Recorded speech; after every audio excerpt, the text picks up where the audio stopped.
Hello YouTube, welcome and thank you for joining me. Today we're going to do plugs on my 2017 Suzuki Sv650. Should be fun.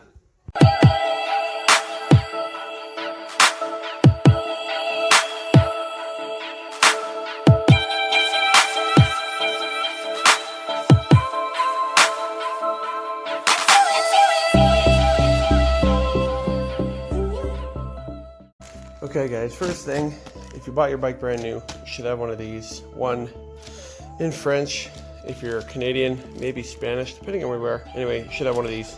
Your owner's manual. It actually has a lot of information for a modern owner's manual. But yeah, get this out. I already had to read through this, but if you go into here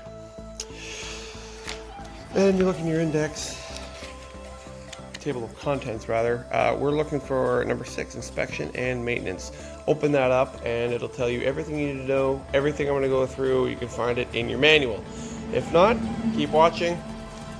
I'm going to go through everything this manual tells me to do and see if there's any tricks on doing it better, more efficiently.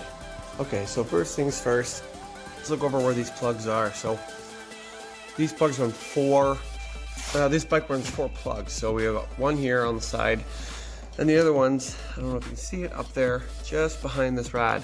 So I'm going to leave these ones for last because they're the easier ones to get to out of the 4. The other ones, you can see the cylinder rides up toward the seat.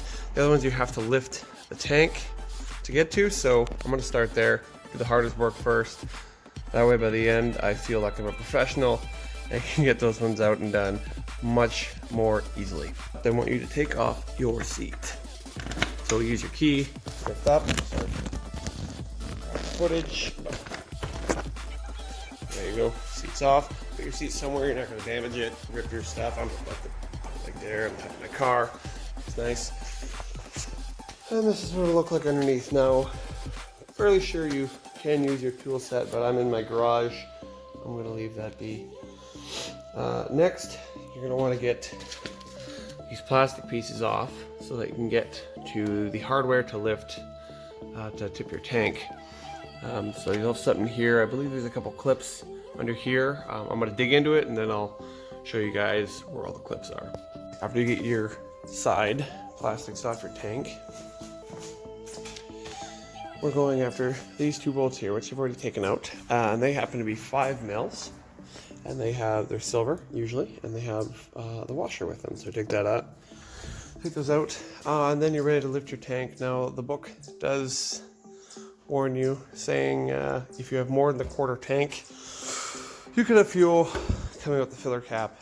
Now I have a full tank, so hopefully we don't have a problem. Otherwise I might have to postpone this and go for a good long jaunt to get rid of my fuel so I can do my plugs, but we'll see. So as you can see, I've got the tank propped up, and I'm near full and no leaking. So just tip it up, make sure you're not going to leak fuel. If it doesn't, then we can continue, which luckily I can. The cylinder we're after is right here. All right, so if we come over to the left side of the bike, here's this other wire. It goes in at an angle in there. You probably can't see because it's dark, but it goes in at an angle. So you'll be able to get it off. You just pop this boot off and you can get at it. So first I'm going to start with the cylinder that's pointing straight up, and what you do is you peel back that boot, you pop this out, and just make sure there's no oil or anything in there. I don't know if it's going to be a problem with these bikes. You won't know until you have them for a few years, but there's no oil now, so we're good. I pop that back, and then it's going to be, I'm going to go over here so I'm not dropping plugs. It's going to be a 5/8 plug socket. Hopefully we can get that to fit down there. It looks like we can. And these are our new plugs. So I'm not sure if there's an aftermarket for these yet. I got these from the dealer. They were not cheap, but this is your number. If you want to know, maybe you can find them aftermarket for a better price, but if not, your Suzuki dealer can get them. Okay, so I was going to use a 6-inch extension, but that will hit the top there. So I'm going to use a 3-inch, and hopefully I don't lose this in my hole. Don't lose your stuff in your hole. That's not what you want. Here we go. That's actually perfect. And then you get a ratchet on there. Pull your plug. Now, for those of you who are doing this for yourself for the first time or wrenching for the first time, here's a tip. If your plug sockets suck like mine, or they just don't hold on to these, a tip to getting them out of that hole in there, rather than trying to get pliers or whatever else in there, put a piece of electrical tape or any tape you have, poke a hole in it and pull up. And electrical tape I find works best. It will pull it up out of there. And you can do the same thing with putting them back in, electrical tape, and then pull the socket up, and once it's threaded in, the tape will come up with the socket. Okay, so before we go and put plugs in, see, I have the two old ones out. They're 3 years old. I mean, they weren't bad, they weren't causing me problems, but I figured after having the bike for 3 years, I should probably do them. This is a new one. So the book calls for, I think it was 0.031 to 0.035 inches of gap, and so I figured, okay, I better check them. So this is the max you want in there, and I only have 0.030, so we're going to check them. And just for the sake of trying to do this with one hand, bear with me. So these are the bad ones, and they are gapped. 0.30 can fit in there, no problem. So if we go to 0.34, which is our next one, right here, it does not fit. So these are probably gapped at 0.033 or 0.32, which is right in spec. So before putting these in, I'm going to check them. I mean, you probably don't have to gap them, but you want to be sure. You got to go through all this. So again, see, as you can see right there, 0.34 doesn't quite fit in there. 0.30 does fit in there. So I'm going to check all of my plugs before I put them in, but it looks like they are gapped accordingly for this application, which is good. Less work for us.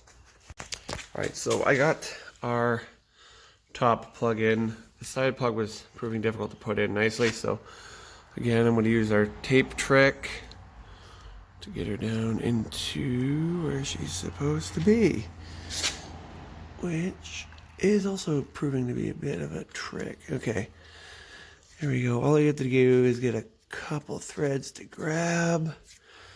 As you can see, I put a little anti-seize on there. I like to do that so down the road it's easier. Okay, it stopped spinning. I got a few threads. Pull it up, take your tape off, and then you can tighten her down.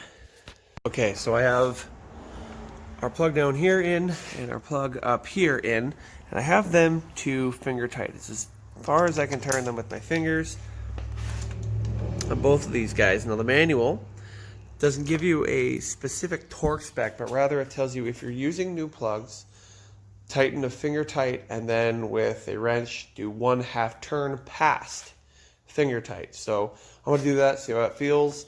Because these plugs are small, you don't want to over tighten them because you can start pulling threads and then you're going to need a new engine. Okay, we're going to put this plug boot on, and as you can see, there's an arrow. The book says it wants that arrow to point toward the exhaust side. So on this back cylinder, that means pointing backwards, and up front here, when we get there, that means pointing forward or down. So I'm going to pop this guy in. And you want this to go down into that hole, nice. And you'll hear and feel the spark plug grabbing on there. Oh, we want this to go down. I'm gonna make sure this boot is down all the way around here. That keeps your water and your dust out. Here we go. And if you need help, like you don't have long fingers or anything, I'm actually going to get a screwdriver and make sure that boot is down enough. Don't rip the boot. Don't tear the boot. Be nice to the boot. The boot is your friend. Just make sure the boot is down and the arrow is pointing in the right direction. So I'm satisfied that that is down correctly. I actually made a mistake. I'm going to have to do this again. Or I might just leave it, but yeah, I should, this is supposed to go down, and then you're supposed to put the wire through that. So I'll correct that, and then I'll put everything back together, and then we'll start working on the front. Okay, so this part should be easier, doing the front plugs. We're gonna undo this, loosen this one off and the other side, and we should be able to swing this forward to get to our plug in here. And then the other plug is conveniently located on, well, I think it was just on that side. But yeah, it's conveniently located on the side. You can get to it a lot more easily. Yeah, right there. Okay, so our easy time in the front here isn't going to be as easy as you wanted to, only because this guy, you have to work with one hand to push her out of the way so that you have enough room to get your plug socket and your extension in there. So I already went to the liberty of getting it undone. It's still stuck in that hole down there, so I'm going to have to do my tape trick and then use the other hand to pry this out of the way. I ended up taking the top bolts out too, gave me a little bit more room to work with. And then we can get that top plug out, and then replacing them we'll have to do the same thing, but we're almost there. Alright, so I have both plugs and their respective boots back on. Apologize I didn't videotape this. I had to use two hands, one to hold this in, and then I had to put the plug in, put in my socket, put on the extension, then on the wrench, and then take it all out in that respective order because there's just not enough room. So just like the back, a little bit of never season the threads, tighten them in, 1/2 turn with your ratchet past hand tight, dielectric grease on both of the boots. That boot up there, you won't be able to see it, but it also has an arrow and it wants to be pointing down toward your exhaust. Make sure the boot's in there nice to keep the water out. Especially that one, because that's where water is thrown if you're riding in the rain. And after that, you want to put your, I ended up taking the top ones out, like I said before.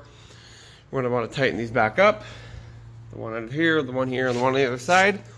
And then we can try to start it up.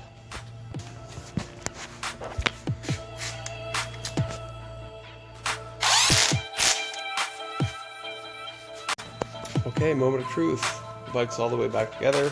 Everything's tight, and now we're going to start her up. Make sure she's neutral, which she is.